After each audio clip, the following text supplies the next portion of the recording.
Hey, good morning. I'm Patricia Murphy. It's Tuesday. This is Seattle Now. If you're headed out into the wilderness this summer, be prepared for bears and other wildlife. Recent viral encounters with bison and bears underscore how vulnerable we can be in the great outdoors. Conservationist and podcast host Chris Morgan is here to talk about how to balance fun and safety while out in nature. But first, let's get you caught up.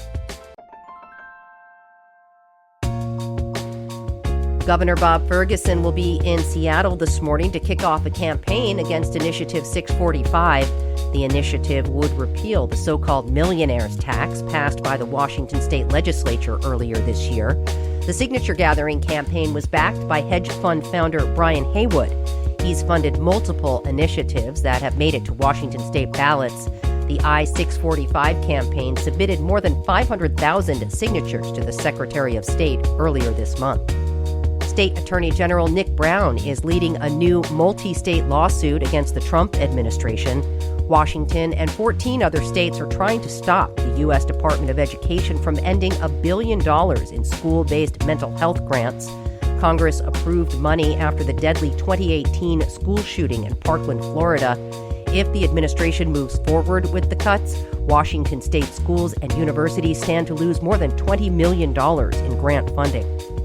And get your waders ready. Puget Sound is about to see some of its last super low tides of the year. The lowest tide should be at 11:30 this morning and just after noon tomorrow. The minus tides will reach anywhere from 3.5 feet to nearly 4 feet. The lowest tides of the year were recorded last month at minus 4.3 feet. We're back with more headlines on tonight's episode of Seattle Now. A man from Washington state was hospitalized last Friday after a bison charged him and tossed him in the air. Carl McDaniel was with his grandson visiting Yellowstone National Park when the encounter was captured on video. McDaniel broke several bones but was in good spirits, according to the New York Times, who spoke with him. Incidents like these serve as a reminder to be prepared in wildlife encounters, especially visiting places you're likely to encounter wildlife like bison and bears. Another viral encounter of a woman walking her dog fending off a grizzly bear was another shocking reminder of how quickly things can escalate. Stop! Stop it! Go away! Go! Enough! It happened in Alberta, Canada, and luckily she and her dog weren't hurt. And just last month, a black bear charged a group of hikers on Mount Si. Bear encounters aren't that uncommon in the Pacific Northwest, and knowing what to do is important. Chris Morgan is here with some advice. He's a conservationist and host of the KUOW podcast, The Wild with Chris Morgan. Chris, really appreciate you coming on the show. Always good to talk. Hi, nice to be here. So first off, when you saw the video of the woman and her dog being circled by a grizzly, what did you think? Yeah, it was pretty intense. For anyone who's watched it, it really stands out. Honestly, I had to watch it about 3 times before realizing it wasn't AI. I really thought it was something that had been embellished by AI because it's pretty dramatic. But it was pretty interesting to watch the behavior of not just the bear, but also the response of that woman. And she did everything right. She had her dog on a leash.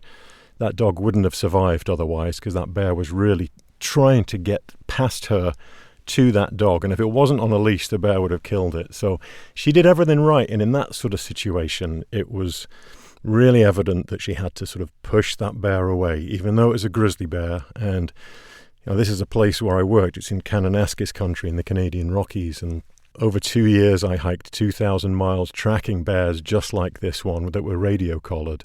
Thankfully, I never had an interaction like that one. That was pretty darn intense. Most bears run the opposite direction, just want to mind their own business. But this one had something else in mind. But it's very rare and really startling. I'm not surprised it went viral, that clip. Yeah, and we can talk more about what you might do in specific circumstances in a minute, Chris.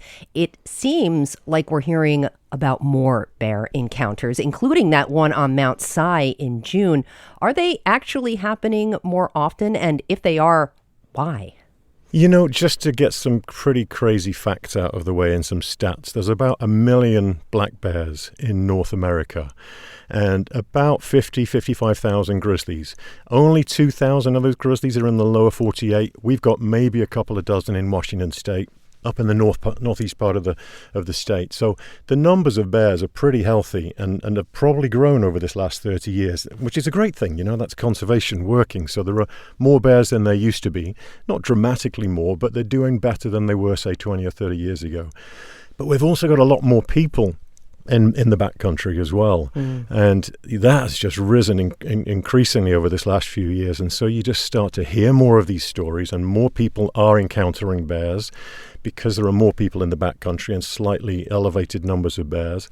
The other thing I think that's happening is that the drama and the story of someone seeing a bear or hearing a bear or watching a bear, it's all more right in front of us. It's all over social media. They're just reported more, and so it feels like, oh my goodness, there's bears behind every tree, which of course there aren't. And most of them want to keep out of the way from human beings, so you've got to work pretty hard to get into trouble with the bear. But wrong bear, wrong day, wrong circumstances, and things can go very wrong, and so they have to be treated super, super carefully. They're a big wild animal trying to defend space and young and food and trying to survive. So great thing to do is just to know these bears and what they are, so that if you do face one on a trail, you know what to do. And then sometimes the year is different. One of the things that is happening this year, each season is different. There's a low snowpack in various parts of North America, including here in the Cascades. And that means that a lot of this bear habitat has been accessible earlier to hikers and people. So we've got more people out in bear country earlier than usual. And you can imagine a female bear popping out of a den with young cubs, and suddenly there are people where there might not be in a normal year. So there's a lot going on.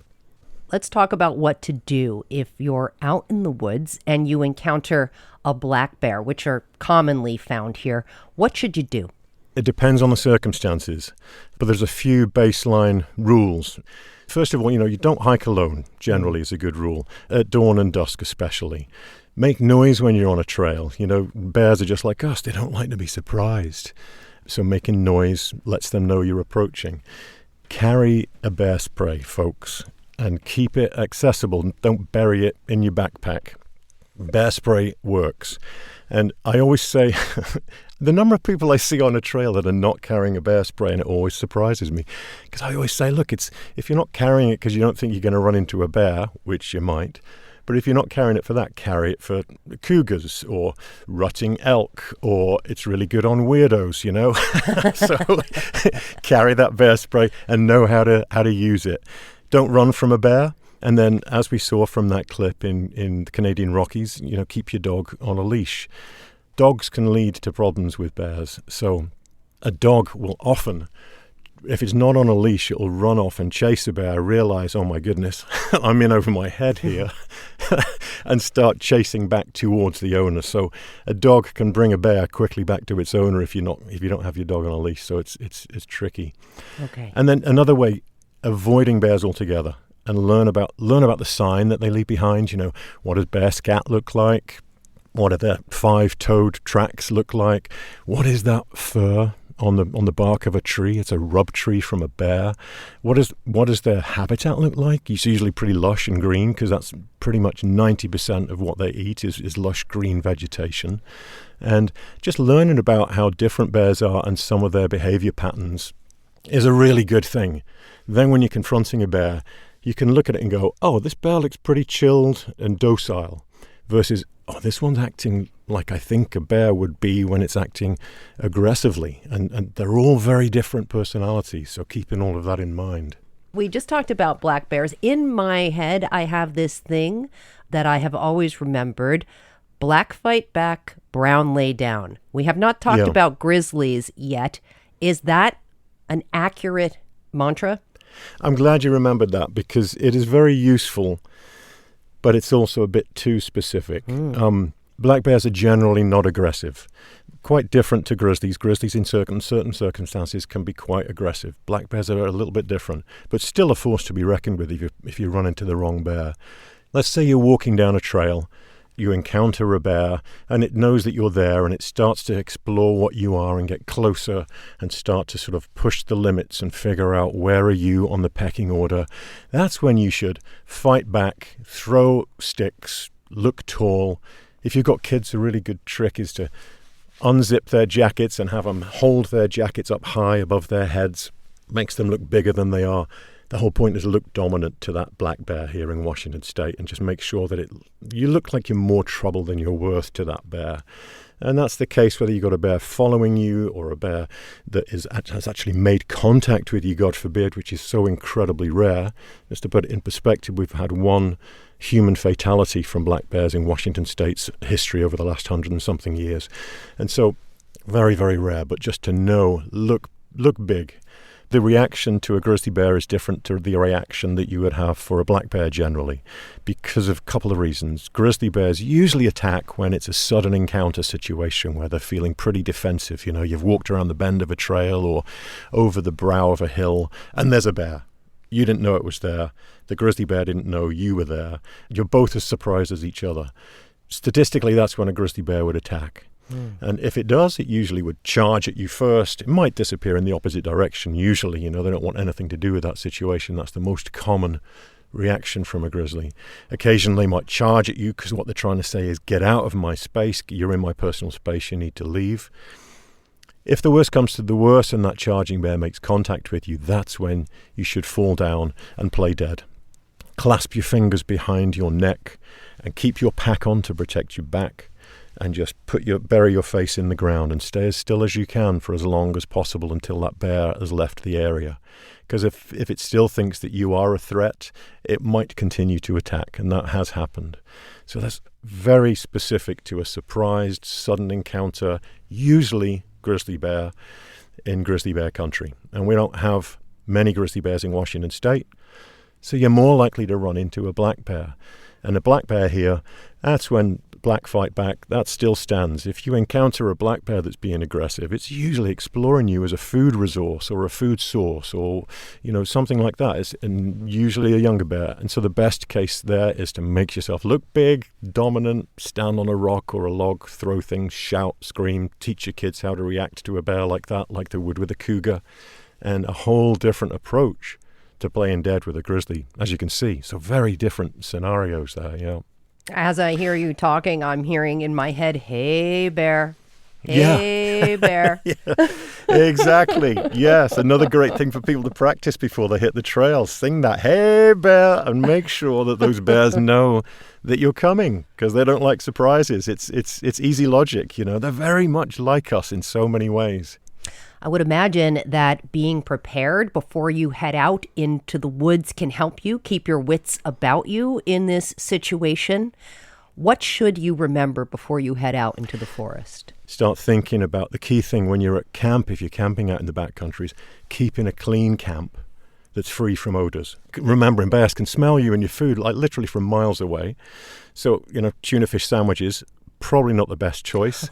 Thinking about what you're packing for lunch as much as anything. Hanging your food at camp, 10 feet off the ground, 10 feet from any part of any tree. So taking lightweight ropes and a carabiner and a sock. I usually take a sock to put a rock in to attach the rope to throw it over the tree of a branch. Little tricks. And the key is to practice these things at home, not when you get to camp, when you arrive in the dark and it's pouring with rain and you're exhausted, so do it beforehand.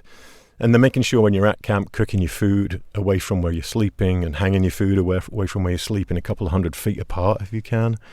And I think just remembering that the problems that you cause with bears are the problems that other people will have to face after you.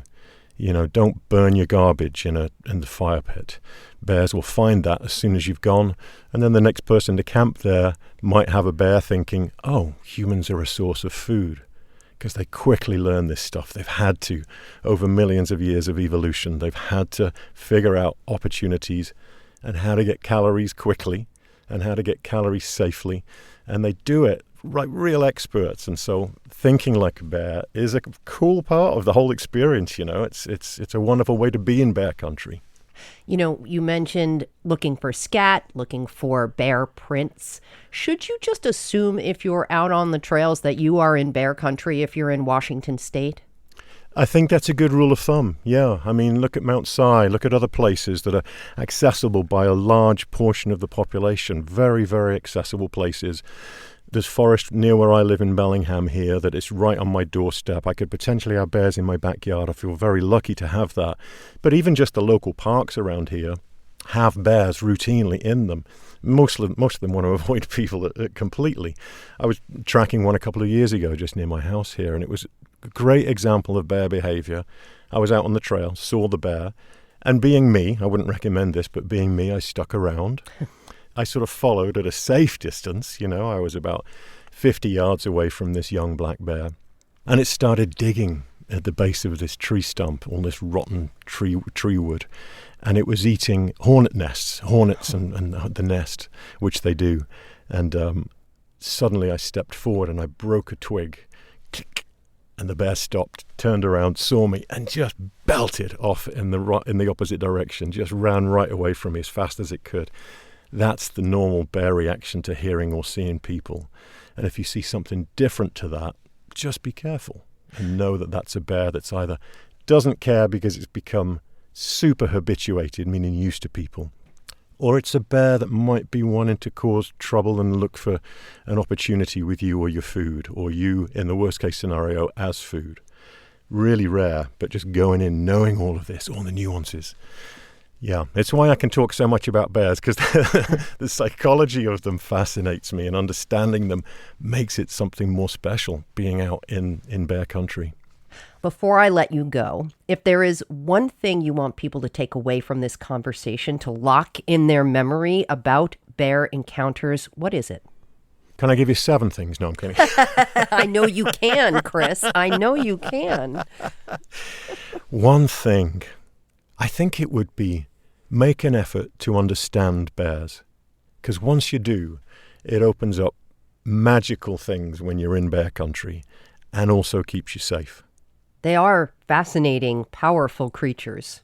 They really are. To me, I mean, I've spent 35 years of my life studying and being around bears in particular in all different parts of the world. And, you know, you can tell I'm not from here originally. I've been in Washington State 30 years, but every day I wake up grateful that I'm waking up in a place with this many bears and this much wild area.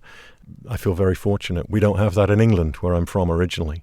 You know, bears were made extinct there 1,000 years ago by the Romans. So just to put it in perspective how lucky I feel here in Washington State, it always gives me that perspective, you know, from where I'm from. Well, really appreciate it, Chris Morgan. Thank you so much for your insight and your advice on bears in Washington and on our hiking trails. You're so welcome, Tricia. Yeah, keep safe out there, everybody, and enjoy the experience, right? That's what it's all about. We live in a beautiful part of the world, so just have your ears and nose and eyes ready for anything you might encounter out there, and it'll heighten the experience massively. Chris Morgan hosts the Wild podcast. If you're looking for more bear stories, check out their archive. And thanks for listening to Seattle Now. Take a moment to rate and review the show on your podcast app. And before we go, a quick question for you. This week on the show, we're asking our listeners, what surprised you about the World Cup in Seattle? Share your answer in the KUOW app. Just open the menu and select Talk to Us. More at KUOW.org/question. Today's episode was produced by Andy Hurst. It was edited by Caroline Chamberlain Gomez. Our production team also includes Vaughn Jones, Brooklyn Jamerson Flowers, and Paige Browning. Greg Kramer does our theme music. Seattle Now and KUOW Public Radio are members of the NPR network. I'm Patricia Murphy. Talk to you tonight for Evening Headlines.